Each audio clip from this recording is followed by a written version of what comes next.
France Maghreb 2. Parler lecture, Mohamed Koussa sur France Maghreb 2. Bonjour chers auditeurs, j'espère que vous allez bien ce mercredi pour votre émission Parler lecture, où on parle bien entendu de lecture, de livres, mais à la façon bouillon de culture, avec un peu de manga et tous les délires que vous avez connus. Oui, on essaie de démystifier un peu la lecture pour la rendre plus disponible. Bon, ça fait un peu clown, je vous l'avoue, mais si c'est pour faire comme les autres, ça ne sert vraiment à rien. Alors on essaie de faire de la littérature sans trop se prendre la tête, et tout ça pour que vous appréciez un peu le travail et vous encouragez à lire et encore à lire. Donc tout de suite, nous allons recevoir un invité, voilà, qui nous vient de loin, parce qu'il est en direct avec nous du Canada, Anthony Nevo, pour son livre « Il suffit d'une rencontre pour changer de vie » aux éditions Alesio. Pour nous parler de ce livre, c'est un livre de développement personnel, je crois. C'est l'auteur qui nous en dira plus et qui a un roman. C'est un roman. Bon, c'est le travail de romancier qui m'a intéressé aussi. Et nous allons découvrir ce livre et ainsi que son auteur, Anthony Nevo. Bonjour. Bonjour et merci de m'avoir invité. Ah ben, je vous en prie, ça fait plaisir de recevoir des auteurs. En fait, pour expliquer un peu aux éditeurs comment j'ai choisi le livre, simplement, moi, voilà, même si je ne suis pas fan de développement personnel, mais cherchais comme ça un peu, et j'ai vu qu'il y avait dans les têtes de vente un livre, voilà, et en cliquant dessus et en cherchant un petit peu, j'ai trouvé ce livre-là. Il suffit d'une rencontre pour changer de vie, et le titre m'a tout de suite interpellé. Et d'ailleurs, une première question, Anthony, pourquoi vous avez appelé ce livre comme ça ? Dans ma vie, en fait, j'ai fait plusieurs rencontres qui m'ont permis d'avoir un impact, on va dire, assez considérable dans ma vie. Oui. Donc je trouvais que c'est vraiment un titre qui nous parle un petit peu à tous, parce que toutes les rencontres qu'on fait sur notre chemin peut avoir un effet très important en fait sur les choix qu'on va effectuer dans notre vie et sur les résultats qu'on va avoir par la suite. Bien sûr, c'est vrai, c'est très bien décrit dans le livre d'ailleurs, ce personnage Eric qui va voilà, avoir une vie un peu tumultueuse à un moment de sa vie, un épisode, et puis voilà, il va faire une rencontre assez particulière. Alors je rappelle aux auditeurs que vous pouvez appeler au standard de la radio au 01 40 33 9000, 01 40 33 9000, et voilà, une petite intervention, une remarque, ce que vous voulez. Alors Anthony, pour commencer et vous présenter à nos chers auditeurs lecteurs, on aimerait plus vous connaître, voilà, parce que il y a le livre d'une part, mais sans l'auteur, il n'y aurait pas de livre. Alors vous venez d'où, Anthony ? Alors moi je viens de Bretagne, j'ai passé les 22 premières années de ma vie en Bretagne, et puis j'ai eu une adolescence un petit peu compliquée, j'ai eu pas mal de problèmes, on va dire de mes 15 à mes 22 ans. Donc ça a été un peu cette période compliquée, un peu une descente aux enfers entre guillemets. Mais justement, sur ce sujet-là, parce que je pense qu'il y a beaucoup d'auditeurs qui se reconnaîtraient, si vous pouvez citer un exemple ou deux. C'est pas pour vous faire ressurgir le passé, bien entendu, non, mais c'est vraiment parce que moi je pense qu'en partageant nos expériences, les gens se reconnaissent un peu et vous pouvez peut-être incarner un exemple de quelqu'un qui a réussi. Justement, je pense que ce que vous voulez faire à travers votre travail, c'est de montrer comment on peut surmonter ces problèmes. Et justement, ces problèmes, quels peuvent-ils être ? Alors moi, en fait, à mes 15 ans, j'ai commencé à être timide, mais timide un peu maladif, à être atteint de phobie sociale, également par la suite. Et donc, plus ça allait dans les années, plus je me suis vraiment renfermé sur moi-même. D'accord. Je voyais plus trop de personnes. Quand on se coupe également au niveau social, c'est ça, on va dire que ça aide pas. Surtout pour un adolescent. Ouais, surtout pour un adolescent, parce que c'est déjà une phase qui peut être un petit peu, on va dire compliquée. Ouais. Donc moi, j'ai été pour pallier en fait à tout ça, à ce mal-être un peu que je pouvais ressentir, je me suis dirigé vers les drogues, je me suis dirigé vers l'alcool. Ouais. Et forcément, quand je buvais une bouteille de whisky et que j'allais en soirée, j'étais un autre Anthony. J'allais voir tout le monde. Vous ne buviez pas par plaisir, quoi, comme certaines personnes font de consommer de l'alcool parce qu'on est en soirée, mais vraiment là, c'était pour quelque part un peu vous détruire, peut-être. Ouais, c'est ça. Et puis l'effet recherché par l'alcool qui était du coup que je devenais une personne beaucoup plus sociable, beaucoup plus à l'aise avec tout le monde. Cet effet-là, j'avais envie de le retrouver. Donc, ce qui a fait en sorte que je suis allé, on va dire dans cette direction également. J'ai jamais fait les choses à moitié dans ma vie. Donc là, ça a été la même chose. Donc forcément, ça n'a pas aidé non plus.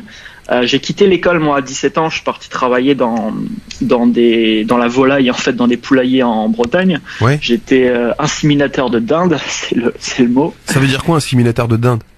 Et ben, en fait, toute la journée, on arrive dans des poulaillers où il y a 3000 ou 4000 dindes. On doit tous... Enfin voilà, je vais pas faire un schéma, mais les dindes se font inséminer, on doit tous faire le process pour que ça se passe. C'est du travail, c'est du travail un peu de laboratoire, un peu expérimental, où on est dans le capitalisme industriel là en fait. Ouais, bah c'est plus, puis c'est plus, enfin voilà, c'est très dur, et puis c'est pas le boulot de nos rêves pour tous, je pense. Ouais, bien sûr.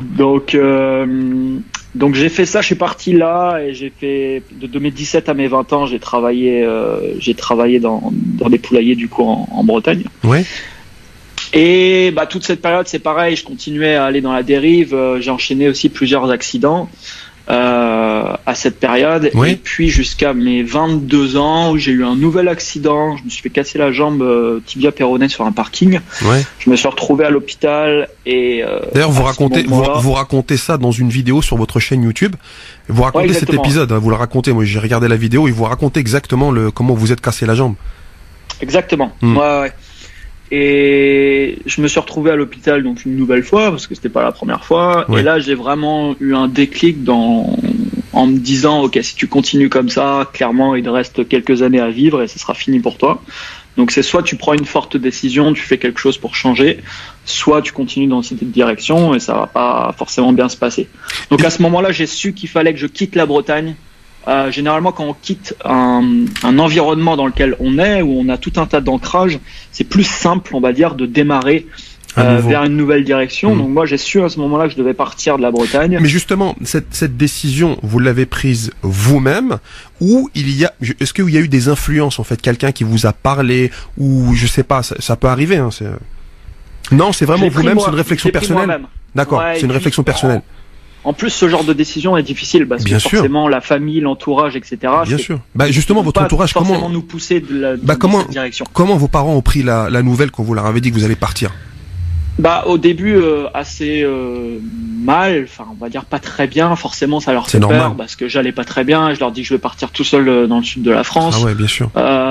Donc voilà, en tant que parent, je pense qu'on aurait tous réagi de cette manière. Ça fait peur.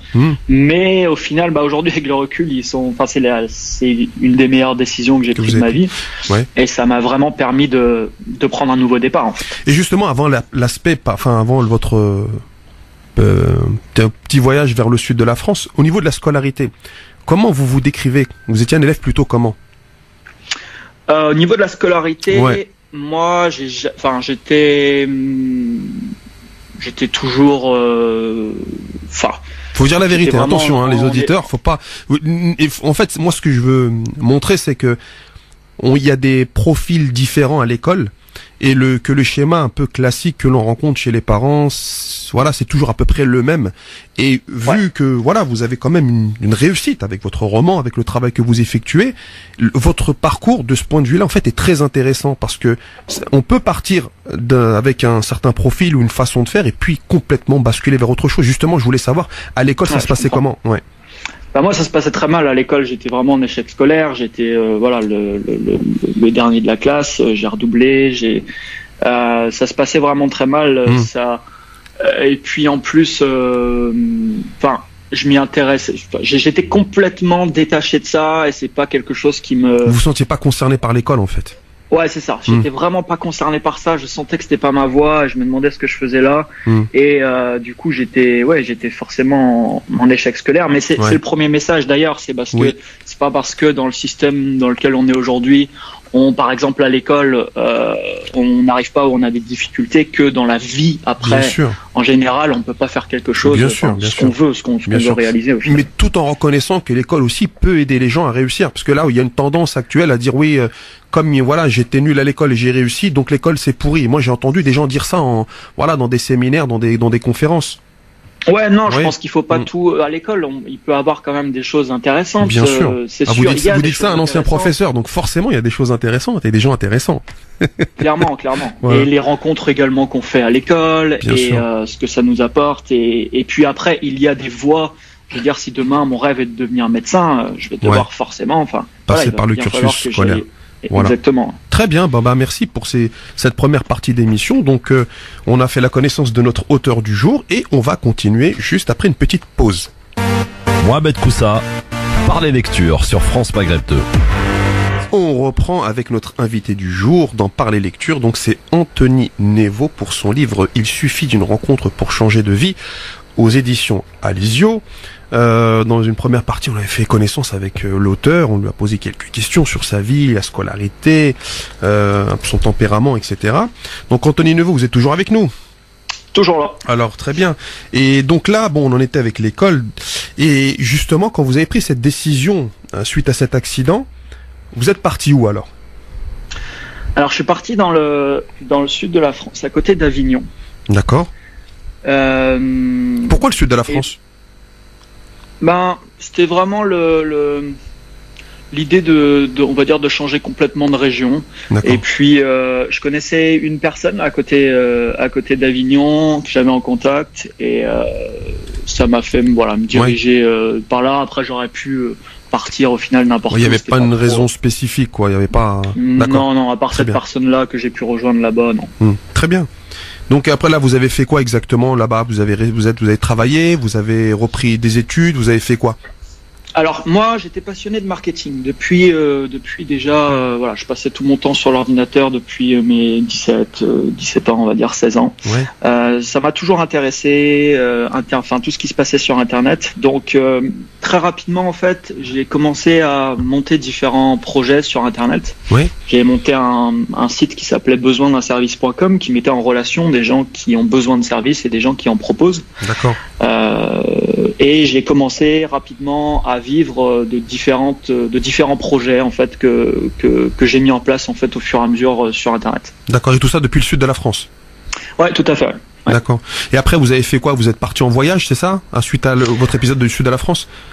Alors oui, j'ai fait plus de 2 ans de voyage où j'ai changé de pays tous les mois. Alors c'est quoi? Dites-nous un peu pour nous faire rêver les pays que vous avez été visités. Par exemple, comme ça, à la volée, ceux qui vous ont marqué le plus. J'ai beaucoup bougé en Asie, donc je suis allé au Japon, Singapour. D'ailleurs, on retrouve le Japon dans le livre. On va en parler tout à l'heure. Ouais. Tout à fait. Cambodge, Thaïlande, j'ai été à Dubaï, j'ai été en Afrique du Sud, en Europe de l'Est, j'ai fait beaucoup les États-Unis, donc toutes les principales villes, Chicago, Los Angeles, Boston, New York, San Francisco. Et à chaque fois, c'est chaque mois un nouveau pays. C'est ça. Ou alors, quand j'étais aux États-Unis, c'était chaque mois, on va dire, une nouvelle ville. Ah oui, et puis je restais au moins un mois dans les endroits que. Et vous aviez senti le besoin de ce trip en fait, de partir, de découvrir des nouvelles choses, de changer d'endroit quotidiennement. C'est ça. En fait, moi, quand je suis parti dans le sud de la France, j'ai fait la découverte du développement personnel vers mes, on va dire, 23 ans. Ouais. Et comme tout me faisait peur encore quand je suis parti, j'étais encore très timide, maladif, c'était très compliqué. Mais c'était quand même courageux de partir. Oui, la première chose que j'ai appris, c'est que il allait falloir que je me confronte à mes peurs en fait. Sinon, on va dire ma zone de confort n'allait jamais s'agrandir. Et ces peurs seraient malheureusement toujours là aujourd'hui. Ouais. Donc, j'ai essayé de faire en sorte de transformer un peu la peur plutôt en opportunité, une opportunité d'évoluer. Et par exemple, voyager tout seul, c'est quelque chose qui me faisait peur, clairement. Ouais. Donc, je me suis confronté à tout un tas de choses comme ça dans ma vie qui m'ont permis, au final, au fur et à mesure des années, de connaître une évolution sur le plan personnel et professionnel. Et c'est exactement ce que vous décrivez dans le livre et que vous faites vivre aussi à votre personnage, en fait. Oui, ouais, tout à fait. Et dans le voyage, on est toujours dans l'inconnu quand on part à l'autre bout du monde tout seul. Ouais. Je veux dire, on est tout seul, on est livré à nous-mêmes, on connaît pas forcément la langue, il faut se débrouiller. Donc c'est intéressant, sur le plan personnel, c'est intéressant. C'est d'une richesse inégalable d'ailleurs en français, c'est pour ça qu'on dit que les voyages forment la jeunesse, parce que tout un tas d'expériences que l'on peut pas vivre dans la zone de confort qu'on a à la maison, dans son entourage, quand on est bien dans ses chaussures. Non, mais c'est très bien. Et bah maintenant, intéressons justement au livre, hein, c'est une parfaite transition. Donc là, c'est l'histoire de Eric, hein. J'explique un peu aux auditeurs qui a une vie comme un peu tout le monde. Il travaille, il a un enfant, il est marié.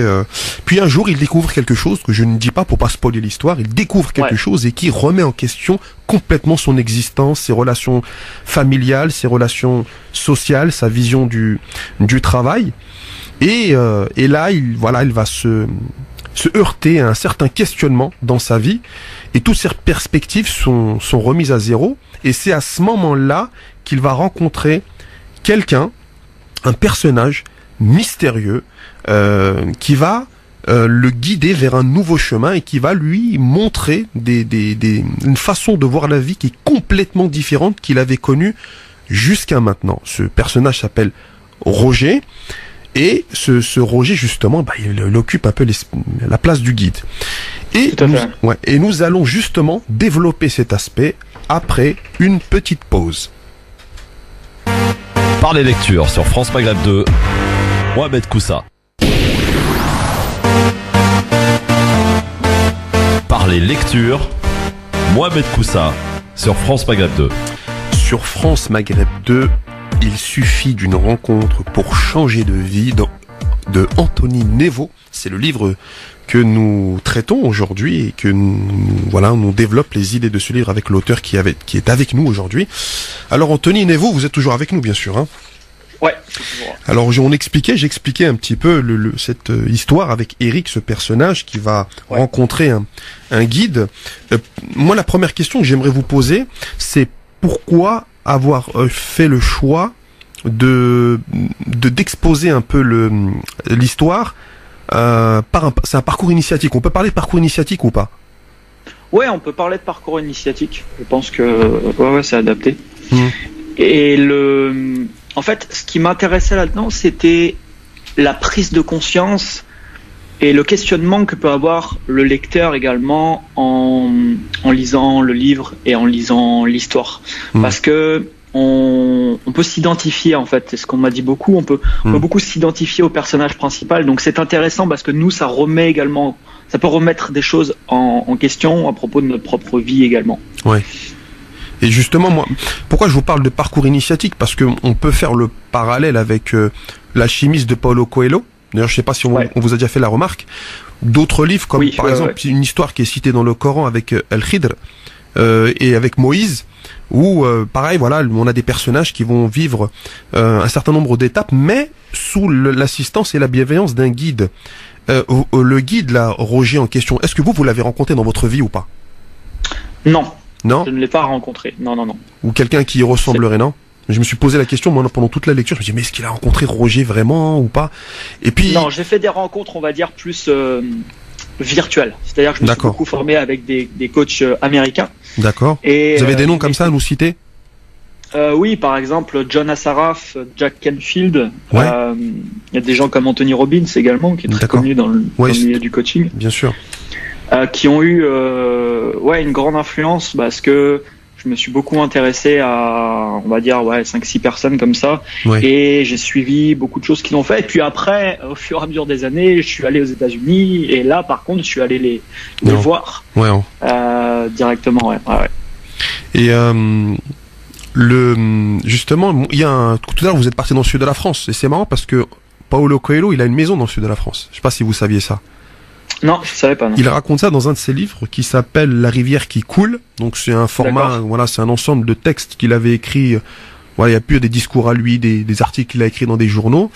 Et il raconte, il a une maison, qu'il a acheté. Et quand je lisais le livre, je me disais, ça se trouve, quand il était dans le sud de la France, il a rencontré Paulo Coelho. Et puis, bien sûr, ce sont des gens qui peuvent apporter énormément, même du point de vue de l'écriture. Son livre s'est vendu à des millions d'exemplaires. Et puis, c'est ce que je vous souhaite aussi pour votre livre. Hein. Et merci. Alors, vous avez fait ça aussi sous forme de leçons. Il y a 18 leçons. Et j'aimerais en fait les lire aux auditeurs. Pour qu'ils se rendent compte, ils vont reconnaître certaines choses et peut-être qu'ils vont en apprendre d'autres. Alors, je vais vous lire les 18 leçons.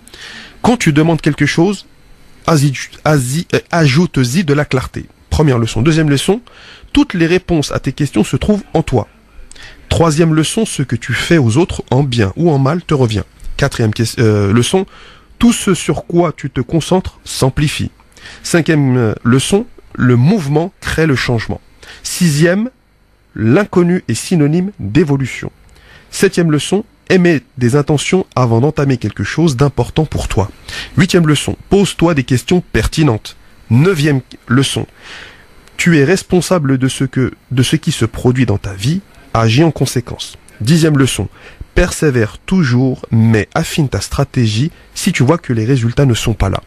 Onzième leçon, décuple ta puissance de réflexion en l'associant à celle d'autres personnes. Douzième leçon, si tu penses que c'est possible, alors la vie te donnera toujours raison. 13e leçon, entreprends des actions qui te feront ressentir une grande satisfaction personnelle intérieure. 14e leçon, le meilleur moyen d'atteindre la véritable richesse intérieure est d'apporter au monde ta contribution. 15e leçon, là où l'amour réside, la peur disparaît. 16e leçon, le jour où tu rendras ton dernier soupir, n'emporte pas de regrets avec toi, emporte des expériences et des souvenirs. 17e leçon, laisse s'exprimer l'enfant qui sommeille en toi, sans te préoccuper du regard des autres. Et enfin, la 18e, quoi qu'il se passe dans ta vie, suis toujours ce que te dicte ton cœur. Quand tu fais ce pourquoi tu as été créé, des choses extraordinaires arrivent dans ta vie. Alors, ça vous inspire quoi d'entendre tout ça à vous, l'auteur de ces lignes? Ça m'inspire beaucoup de choses, ouais. Parce que c'est en fait des leçons que j'ai apprises et que j'ai mis en place dans ma vie au fur et à mesure du temps, et c'est clair que ces leçons ont eu vraiment un gros impact dans ma vie. L'écriture même, par exemple, de ce livre est en cohérence directe avec la 18e leçon. Suis toujours ce que te dicte ton cœur. Et moi, j'ai commencé à écrire ce roman. Je me trouvais à New York il y a à peu près 1 an et demi. J'ai commencé l'histoire dans un café.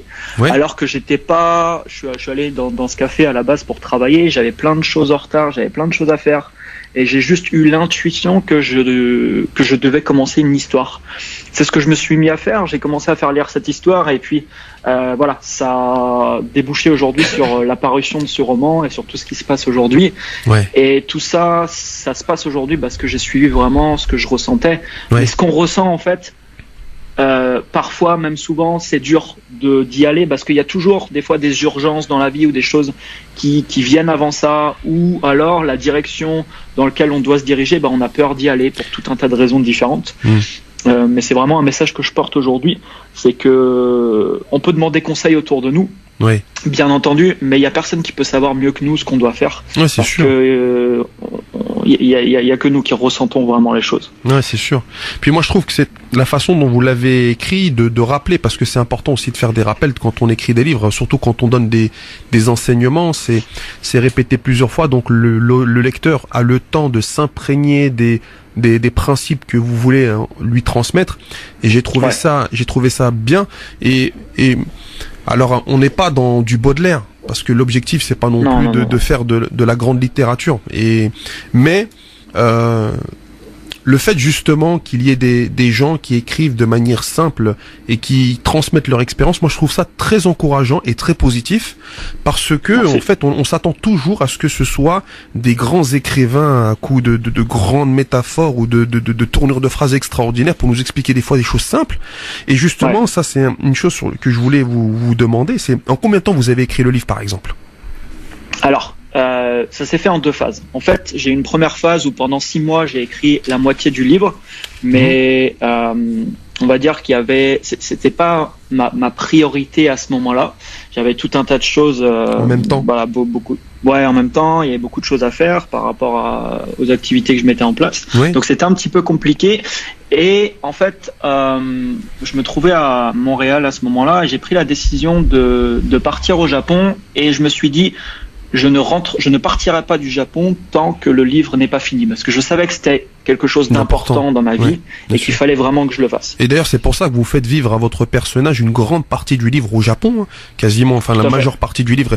Alors pour expliquer bien aux auditeurs, c'est que le personnage, au début, il est en France, il découvre quelque chose qui chamboule complètement sa vie, et là, il décide, après réflexion, de partir dans sa quête initiatique et de partir au Japon.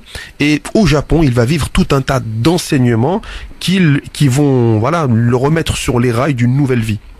J'ai bien résumé. Tout à fait. Voilà, j'ai bien résumé. Ouais. Voilà, et puis le fait, moi, c'est pour ça aussi que je suis parti là-bas. Et puis le fait de me retrouver là-bas, ça m'a permis. Voilà, c'était une grande inspiration aussi forcément pour écrire au niveau du personnage et de l'histoire.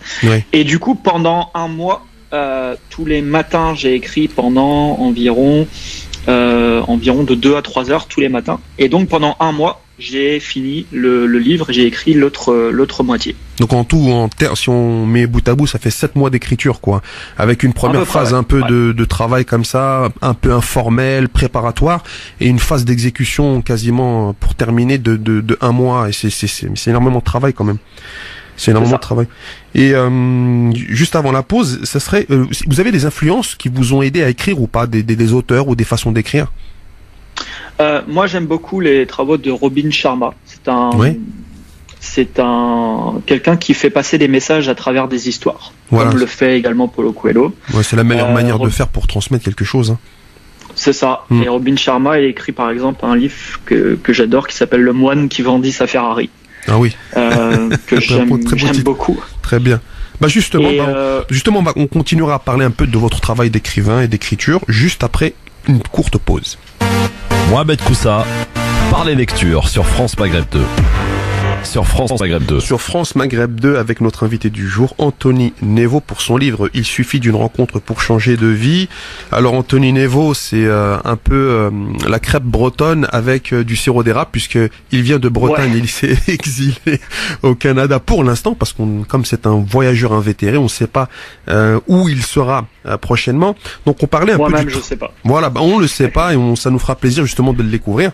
Et justement, on parlait juste avant la pause du style un peu d'écriture et du travail d'écrivain et des influences. Voilà, on a parlé de ça. Et un truc aussi, moi, qui m'avait interpellé, c'est que vous êtes un youtubeur. Oui. Vous êtes un youtubeur, vous avez votre chaîne YouTube, et j'ai vu qu'il y avait quand même beaucoup de youtubeurs qui passent de la phase vidéo, c'est-à-dire où on va présenter ses idées, son travail, le lifestyle sur certains sujets, etc. à travers des vidéos, parce que c'est un format qui est un peu, moi je trouve, beaucoup plus pédagogique pour notre époque. Et comment on fait ce passage des vidéos à l'écrit, justement? Moi j'aimerais bien savoir, parce que vous n'êtes pas le seul à l'avoir fait, et ça m'a toujours intrigué. En fait, je pense que c'est... Par exemple, moi, les vidéos que je fais, c'est beaucoup pour enseigner différentes choses, faire transmettre des messages. Et en vidéo, il faut être, on va dire qu'on n'a pas forcément toujours le temps qu'on veut pour exprimer toutes nos idées. Il faut communiquer rapidement, il faut retenir l'attention de la personne. Dans un livre, ce qui est intéressant, c'est que on va vraiment prendre le temps d'exposer des messages peut-être un petit peu plus en profondeur, etc.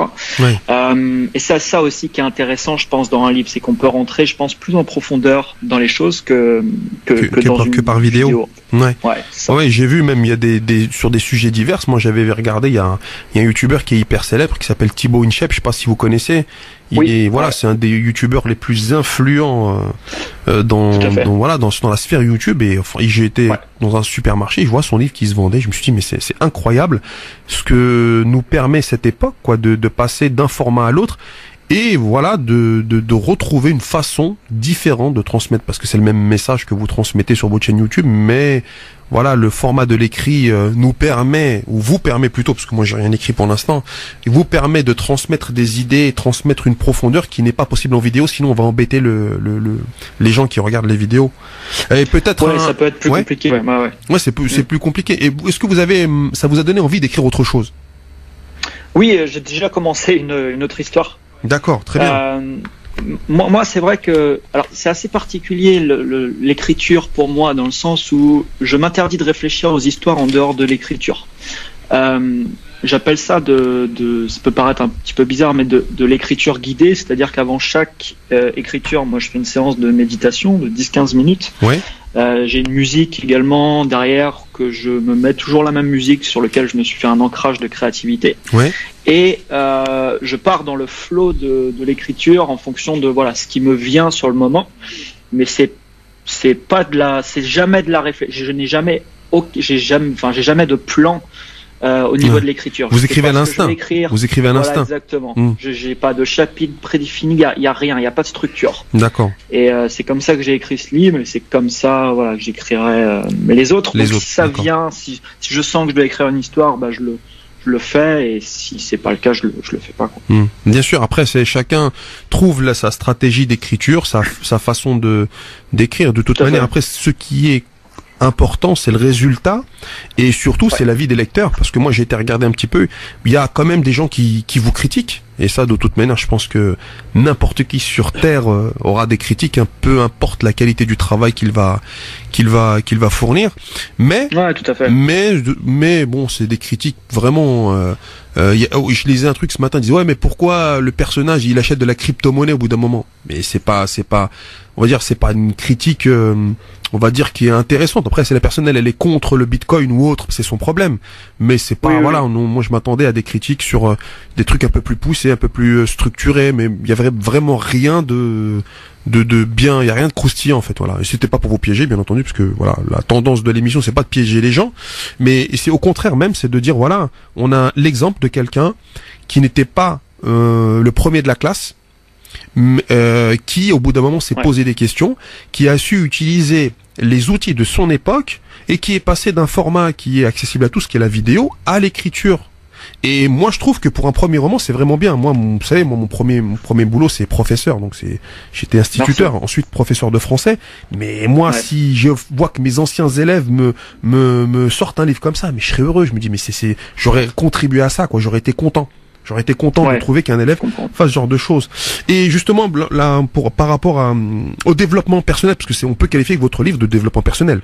C'est un livre de développement personnel. Je pense que, tout à fait. Et qu'est-ce que vous pensez un peu de cet engouement actuel? Moi, je vois qu'il y a pas mal de livres maintenant, même dans la Fnac, qui sont classés, qui se vendent bien, comme les Alcor Toltec, comme Père pauvre, Père riche, etc. Tout, voilà, les gens qui s'intéressent à ces sujets savent de quoi je parle.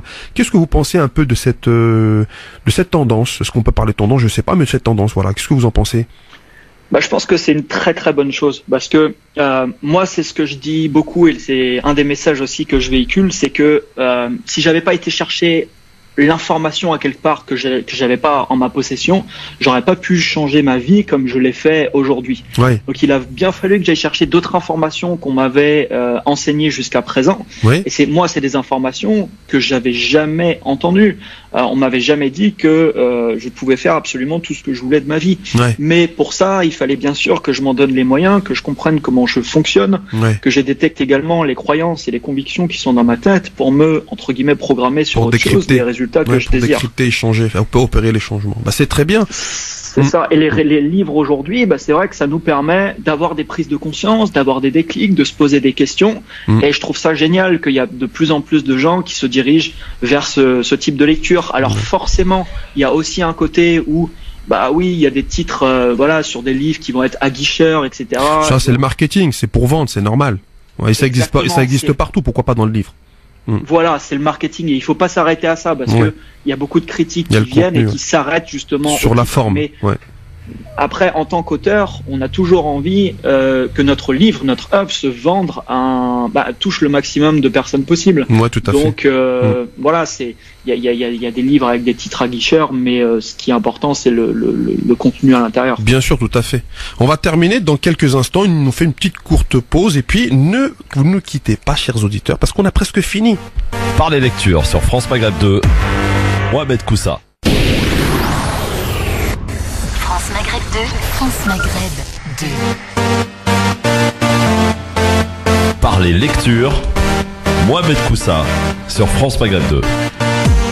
Pour notre dernière partie avec notre invité aujourd'hui, Anthony Neveu, pour son livre premier roman, Il suffit d'une rencontre pour changer de vie, où on parle de développement personnel et on parle d'écriture. Alors Anthony Neveu, ce livre, cette expérience de l'écriture, elle vous a apporté quoi personnellement? Moi, ça m'a apporté premièrement un accomplissement personnel. dans le sens où j'étais poussé dans cette direction de l'écriture, j'ai vraiment senti que je devais faire. Et quand on arrive à la fin de quelque chose, comme un livre qui demande, comme on disait tout à l'heure, quand même beaucoup de travail, ça apporte personnellement beaucoup de choses parce que on a été au bout vraiment d'un projet qui nous tenait à cœur. Et aujourd'hui, le fait de recevoir, on a reçu des centaines de témoignages de lecteurs et on en reçoit tous les jours. C'est vraiment exceptionnel et c'est une des leçons d'ailleurs qui est partagée dans le livre. Quand on apporte notre contribution au monde, c'est le meilleur moyen pour moi d'atteindre la véritable richesse intérieure, le fait de se sentir vraiment bien. Et c'est clair que ce livre aujourd'hui m'apporte cette partie. Et c'est ce que vous avez fait vivre à votre personnage en expliquant justement ça, la contribution aux autres, au monde, c'est quelque chose qui fait qu'on est relié aux autres et qu'on apporte du positif aux autres, que eux-mêmes nous apportent du positif et on essaie de créer une communauté humaine où les gens, en fait, se renvoient la balle positive comme ça et de créer une harmonie entre les gens et c'est quelque chose de très bien. Et tout à fait, on a le choix aujourd'hui, je pense, d'être une bonne personne et d'apporter des bonnes choses autour de nous ou au contraire. Et c'est un choix avant tout de notre part. Ouais. Et justement, moi j'avais une question aussi un peu là, toujours dans le travail d'écrivain, c'est quand vous écriviez, vous pensiez que vous écriviez à qui en fait? Quelle était votre cible? J'avais pas de cible dans ma tête. Il n'y a pas de cible particulière? Comme c'est vraiment écrit en fonction de ce qui m'arrive sur le moment, il y a vraiment pas de cible particulière quand j'écris. J'écris l'histoire qui me vient et sans penser à quelqu'un la suite quand je suis en train d'écrire. Ou qu'est-ce que vous allez en gagner ou quel type de public. Vous étiez vraiment dans le flow, comme on l'appelle, comme on a vraiment dans le flow. Exactement, le flow. Et ça, c'est un état de créativité que beaucoup d'artistes utilisent, que ce soit des écrivains ou des chanteurs ou des artistes, des peintres, qui se mettent en condition, comme vous nous avez expliqué tout à l'heure, et qui bénéficient, en fait, ils sont dans l'instant présent et il y a l'énergie du moment qui leur permet de faire l'œuvre créatrice et de nous donner tous ces livres, tous ces tableaux et tous ces écrits poétiques. Moi, j'étais très content de vous recevoir. Et pour votre prochain livre, je pense que vous serez encore avec nous, qu'on se fera plaisir de vous recevoir. Ce sera avec plaisir. À la radio. Alors, est-ce que vous avez votre chaîne YouTube? Vous avez l'adresse pour communiquer à nos auditeurs? Ouais, donc ma chaîne YouTube c'est Anthony Nevo, Vie de dingue, qui est le nom de mon entreprise. D'accord. Et actuellement en fait on est en train de faire on a démarré une série où chaque semaine je fais vivre aux gens tout ce que je fais dans la semaine, puisque je suis en train de monter une start-up à Montréal et on fait développer une application de communication pour venir en aide justement aux gens qui souffrent de solitude et qui sont en manque d'interaction sociale. Donc c'est-à-dire que vous avez pris de votre vie personnelle des moments et vous, à travers votre succès, pas succès, mais on va dire à travers votre cheminement et votre évolution personnelle, vous avez décidé de donner une solution, de trouver une solution. C'est ça. C'est ça. Tous les projets que je mets en place, c'est généralement des choses que j'ai vécues aussi. Et aujourd'hui, par exemple, pour parler de solitude, en France, il y a quasiment 5 millions de personnes qui souffriraient de solitude aujourd'hui. C'est terrible. Qui sont en manque d'interaction sociale. C'est des chiffres qui montent. En Angleterre, ils viennent de nommer un ministre de la solitude, tellement le phénomène prend de l'ampleur. Et donc, on fait développer actuellement une application qui permet d'avoir de l'interaction sociale sur demande avec des personnes qu'on choisit.